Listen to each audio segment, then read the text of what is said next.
David, a young shepherd with sun-kissed skin and a mop of unruly brown hair, carefully guided his flock of sheep across the dusty Judean hills. The midday sun beat down mercilessly, but David barely noticed. His keen eyes scanned the terrain, ever watchful for any sign of danger. He wasn't just a shepherd, he was their protector. He'd faced down wolves and even a rogue lion, his slingshot a constant companion, the smooth stones nestled in his pouch worn from years of practice. Little did he know, a far greater challenge awaited him just over the horizon. News of the Philistine army and their giant champion, Goliath, had reached David's ears. Goliath, a mountain of a man clad in gleaming bronze armor, had been issuing a daily challenge for weeks. He bellowed across the valley, proposing single combat to decide the outcome of the war. But a paralyzing fear gripped the Israelites. No one, not even their most seasoned warriors, dared face the giant. One day, David arrived at the Israelite camp, bringing rations for his brothers who were fighting on the front lines. He watched, heart pounding, as Goliath issued his daily threat. Unlike the fear-stricken soldiers, David felt a spark of defiance.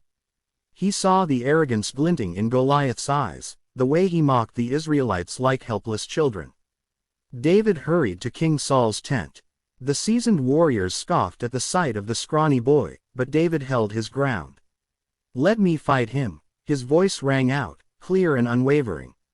King Saul looked him up and down, skepticism clouding his face. David, sensing his doubt, spoke with quiet conviction.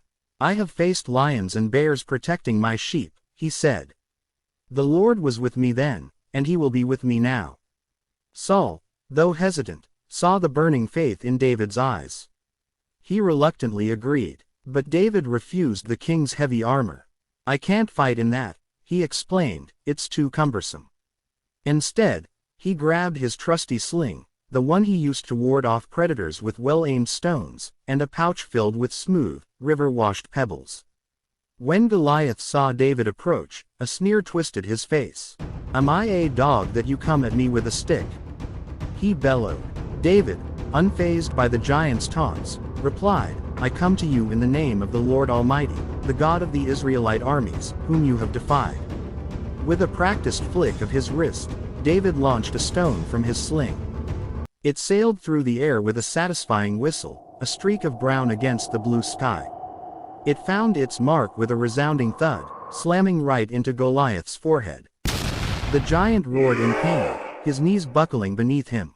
He crumpled to the ground like a felled oak, sending a wave of shock through the Philistine ranks.